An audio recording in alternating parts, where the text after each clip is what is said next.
welcome investors to our live Q&A webinar with Peter Hodson, founder and head of research of 5i Research.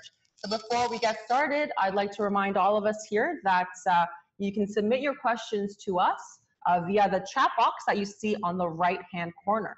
So again, you can type in your questions at any time.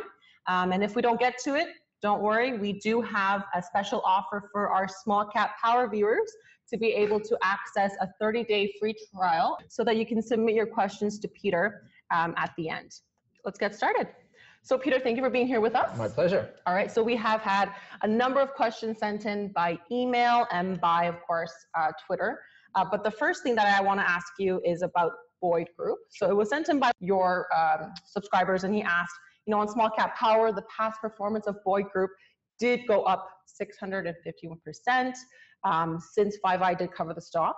Now, this jumped out because he was a new member when he first started. And he also did notice that it just got included in your balanced portfolio last month. Now, his question is, why would 5i take the time to cover this stock for 5 years and give it a B+ rate, your system, but then not actually take the time to invest in the stock until 5 years later when it's up 651%?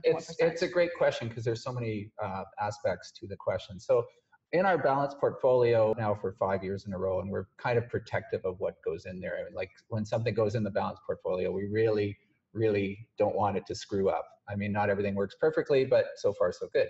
And so a situation with Boyd, when we started covering it 5 years ago, it was a very small company. It was maybe 220 million market cap. It was in a cyclical business by acquisitions. And as you know, some acquisition stories don't play out as well as they're supposed to. And so we were watching it. We did like the company. We liked what was happening, but it really needed to mature a little bit. And so here we are 5 years later. It's now 1.7 billion market cap. They've performed flawlessly for 5 years. It's a much bigger, more diversified company. Their acquisitions have grown their business in Canada and the US. So we're just at a higher comfort level than we were 5 years ago, even at a high rating 5 years ago. And so we're glad it worked out. It's in the portfolio now. And it's one of those ones where, okay, here's a company that has proven themselves. So now it's time to, reward it by giving it a higher profile. And that's actually another good point that's made really with the question is, sometimes a company can be less risky at a higher valuation. So a lot of people say, well, okay, well, I'm not going to buy it because it's gone up 5 or 6 times already. But then you go, okay, why has it gone up? It's diversified, it's performed, it's executed, it's done very, very well, it's raised its dividends. So there's a reason for the higher price, and there's a reason for our added comfort level to put it in the portfolio. Great. So what's your comment on CPRO Inc? And this is a question by a man named Arul. Sure, and again, I'd like use that as a way to show your viewers how we work at 5i. So CPRO is developing extracts from renewable oats and other products. And so they have an application for the makeup industry, the healthcare industry, and they've got some new sort of greater potential applications derived from plant-based products. So they have a new facility in Edmonton. And the stock had a huge, huge run. It was promoted very heavily on Bay Street, and the market cap, I think, was in the $200+ million range. And the revenue was basically nothing. And so it was one of those situations where a lot of expectations were in the stock. There were tons of money, and they were going to move from a pilot program to a commercial scale program, and the revenue was going to come in. Now, I don't want to disparage the company because so far so good. But when we looked at originally, the market cap versus the sales was just too risky. And I'm getting older, and I've seen so many failures from a pilot scale to commercial scale that we just, okay, this is not a company we're particularly interested in. A, because they haven't hit commerciality yet, and B, because of the valuation. So lo and behold, now the market cap's in the 60 million, it's down 55% or so this year. And now they've got their plant in Edmonton, and they're still sort of scaling up. So there's potential there, but it's just not one that we would be particularly interested in. We would rather pay more for it when you get that third-party validation through contracts, through sales. And again, that's just how we work. We don't want to take on a whole lot of risk. Someone else can come in now, and if things work out, we'll come in later. Kind of like Boyd, but you know, to a much lower scale. Great. Now I hope that answered a rules question. Moving on, it's someone named Lawrence who sent in this next question. It says, I'd like to invest in the US market via a Canadian-based ETF, exchange traded fund, but what's your opinion on the Vanguard S&P 500 Index ETF, VFV? Sure. So certainly, in terms of a management company or a provider of ETFs, Vanguard is favorite in the whole world. So they've decided that passive investing is the way to go, and they've decided that low fees are the way to go as well. So they've been really driving down fees across the industry. And you know, we really endorse what they're doing, because if you're going to be a passive investor, you have to take your fees down as much as you can. Otherwise, what's the point? If you're going to have high fees, you might as well be an active investor and get higher beta and higher alpha from that scenario. So Vanguard, the VFV, has a management expense ratio of 0.08%. It gives you exposure to the S&P 500, which is the general market, which I found out today has 505 stocks in it. So it's a very, very good sort of starter pack for a Canadian who wants a US exposure to the S&P 500. The other thing with buying it in Canada, you avoid that whole Form 1135 for the CRA. You don't have to report it as a foreign holding because it's a Canadian-based ETF. So it kind of clears it up from perspective. And it's basically a call on the US market. So I think it's a great product for those that want passive exposure to the US market. Great. Now moving on, because of our time constraint, the next question right away. Carmen Amato asks, is it earnings versus cash flow? Which do you prioritize more? Well, it's a great question, and it really depends on the industry as well. So oil and gas, you really only need to look at cash flow because of the depletion charges that they have against earnings. But generally, cash flow is far, far better as a metric to use in any valuation of a company. The main reason is cash is actually what's coming in the door or what's going out the door. Earnings, there's so many charges against earnings, whether it's acquisition, legal costs, or stock-based compensation. It really clouds the picture in terms of what's actually happening.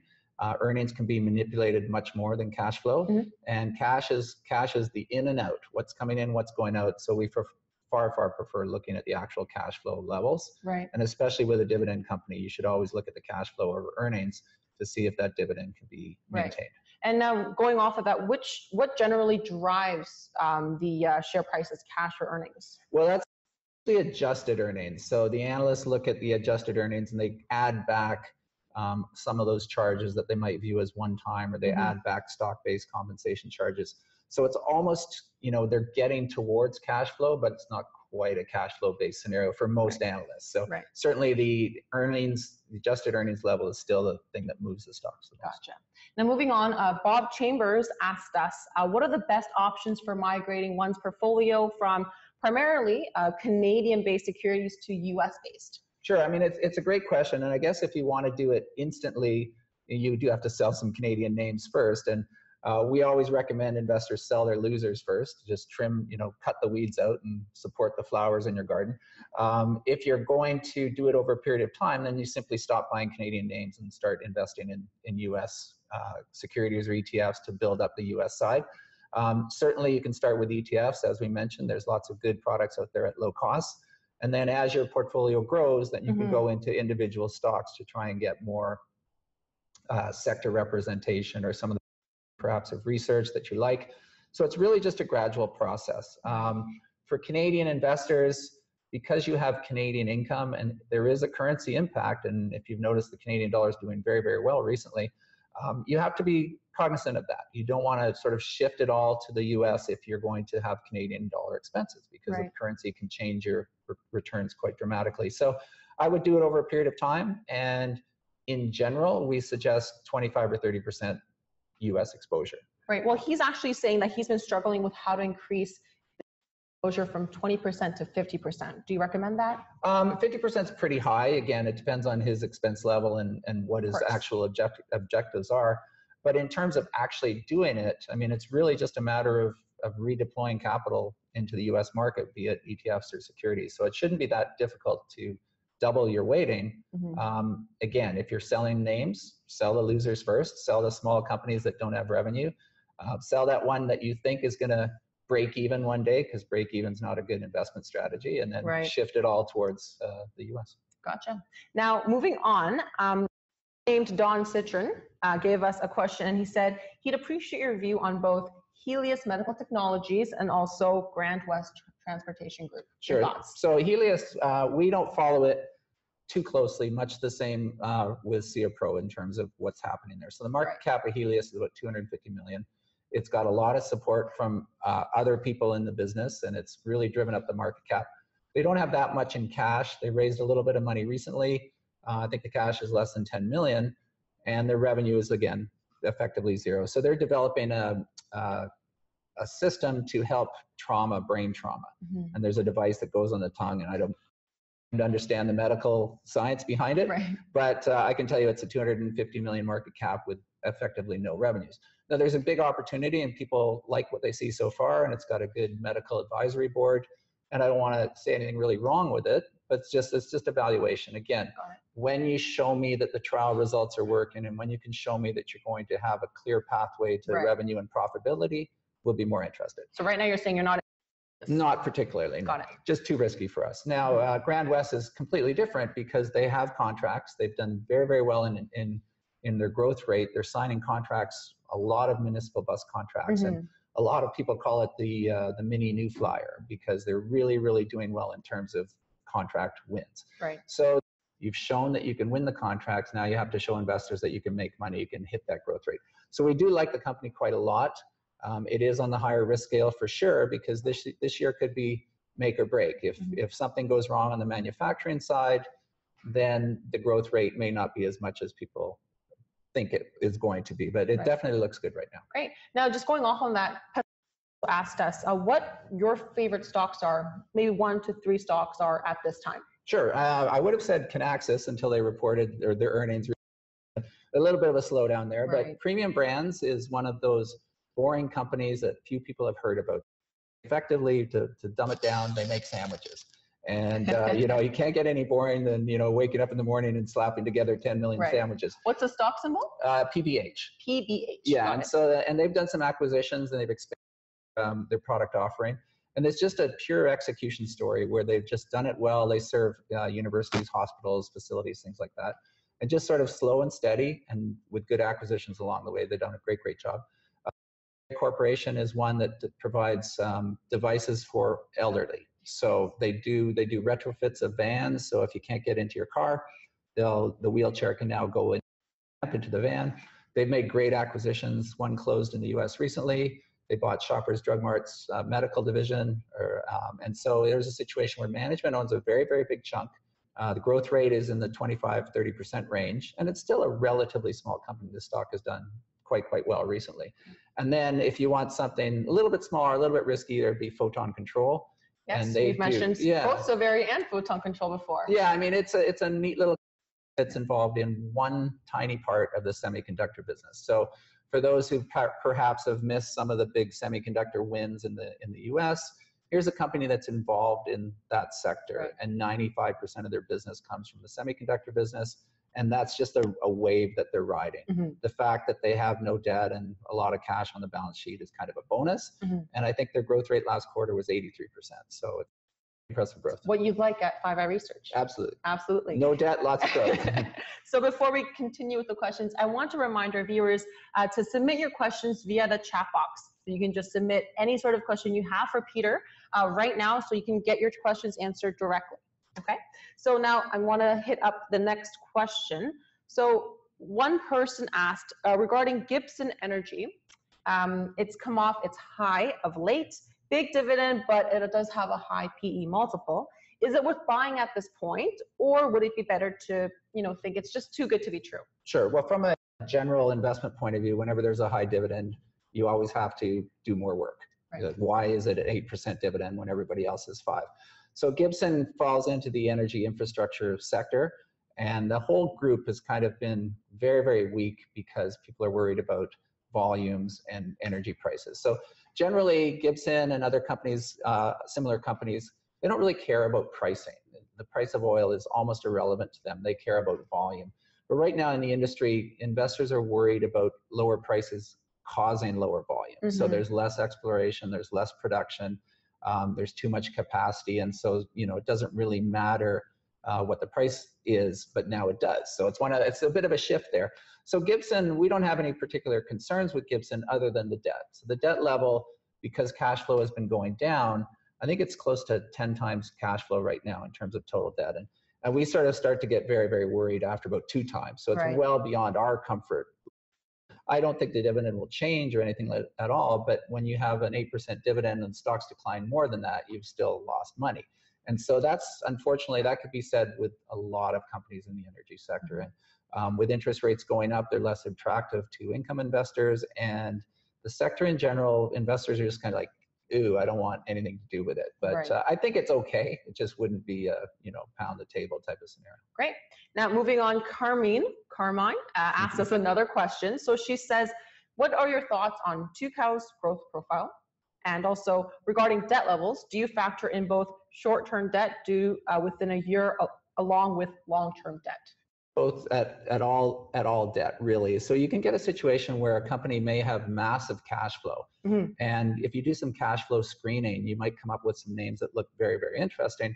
But then you look at their debt situation, it's like, okay, so sure, you've got great cash flow this year, but you've got a huge debt maturity in 2 years, and it's not going to be enough to pay back that debt, and you have to refinance. So you never really want to be in a situation where a company has to refinance quickly or suddenly.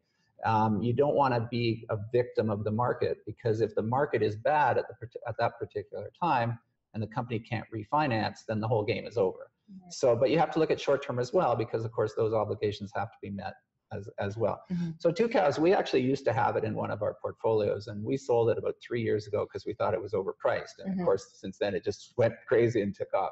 So U.S. investors have fallen in love with the company. They love the web domain business that they acquired, and it is growing very, very fast. It's a nice little company, but we thought it was expensive years ago, and it's probably tripled since then. So we'll just say it's too expensive for us now. Gotcha. How much do technicals play a role in your decision-making process? Little, actually. So we're fundamentalists. So we will look at a company, what they do, what their valuation is, what the management is, cash flow, growth, everything. We'll look at the technicals last as sort of a confirmation to see if we're completely out to lunch on our theory, and we'll see what the technicals say in terms of what other people have done historically. But the problem that we've got with technicals is one fundamental material change can change everything. So you could have a stock that looks horrible from a technical basis, and then they could make a spectacular acquisition, and then that means nothing to what the technicals were telling you. And so we really prefer that, and also we're much, much longer term focused than most investors. And technicals are great if you're a short-term trader. You come in when it's overbought, or you sell when it's overbought, and you come in when it's oversold. We kind of ignore the quarterly results. It's like, how well is this company going to do over the next 10 years? And technicals don't really help you that much, especially in small cap land, because you don't have that 10-year technicals might work for McDonald's or something like that, but for a small cap Canadian company, they just don't work that well. How much do you factor in returns to capital in your decision-making process? Well, in terms of dividend returns, like in terms of the composition of the dividends? Yeah, let's hit that first. Yeah, I mean, certainly if there's a lot of REITs out there that will be paying a dividend, it's really your own money coming back. And we're just, that's great if you want to use that for a tax planning strategy, but, we want the company to make money and pay us back a portion of profits, and generally a small portion, and then grow it over time. So our biggest, we get most excited by a company that grows its dividend. We don't really like getting our own money back. We want profits. Gotcha. Now moving on, we have a question from Sean Mason, and he asked, you mentioned in a past interview that you like Shopify. Recall our interview with SmallCapPower. Now, given that its stock price has run up a lot already this year, do you see any more gains for Shopify shares this year? Well, it's hard to sort of predict, over a 6-month period, and Shopify, of course, has doubled already this year. It's kind of riding the Amazon wave and the whole web commerce and online shopping wave. The thing that's interesting about Shopify is when I think we did the interview, I think they had 330,000 clients. And when I last checked, they have more than 500,000 clients. So that's a pretty big growth rate in terms of actual number of companies doing business with them. And of course, as those companies grow, you get a little bit of an exponential growth there as, as they get bigger. So, I don't want to predict what the stock's going to be on December 31st, but certainly the growth rate is there. And at some point, they're going to shift from a loss profit scenario. And I think a lot of investors will sort of start paying attention when they see how much money this company has the potential to make. They're not quite there yet. They're probably 2 years away. It's also benefiting from the Canadian landscape. There's really not that many companies in the tech world that are as big as Shopify right now. Sure. So it's one of those ones where Canadian investors sort of have to own it right now.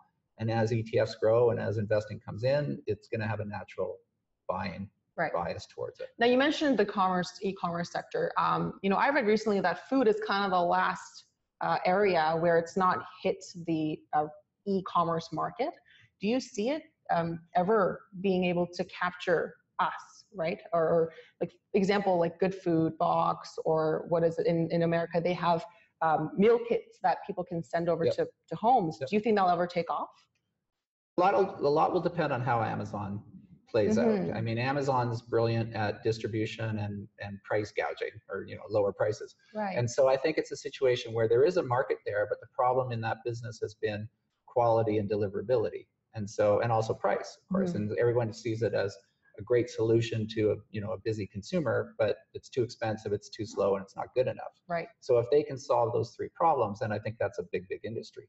But if you recall, I mean, in the .com age, we had Grocery Gateway, and all those people were going to deliver your groceries. And here we are 18 years later, and it's still quite not where people. We're still going and walking into grocery stores, and that's okay. But the thing I find interesting about Amazon Go, which is their grocery automatic thing. So when you go to the grocery store, this will take 30 seconds, but you walk through the aisle, you take something off the shelf, you put it in the cart, and then when you go to the checkout, you take it out of the cart and you put it on the shelf. And then they take it from the shelf, from the checkout, and put it back in your cart. It's like, that's just ridiculous. So Amazon's going to come in and take away those three steps, jam down the price, and lower the margins across the board. Whether they make any money out of it, I don't know, but it'll get me out of the store a lot faster. Got it. Great. Now moving on completely different routes to next question. With NAFTA talks pending at the moment, are there any sectors that you may shy away from until it's more settled, until we see some sort of, result from this? Sure. I mean, any sort of U.S. Canadian company or sector, so that would be forest products, auto products. They're perhaps more vulnerable in that, but then again, the market looks forward, and you get a situation, for example, with forestry. Some of the initial discussions and initial rulings weren't as bad as people expected, and there was a big rally in the sector. So I wouldn't want to say shy away from those sectors. I would just make sure that the valuations in those sectors reflect any uncertainty. Saputo is a big Canadian cheese company, and it's always had sort of a nice industry position. They may be a little bit more vulnerable than someone else if there's industry changes and country tariffs and duty changes and things like that. But for the most part, the fear of what was going to happen hasn't been as bad as what actually happened. So there's still opportunity.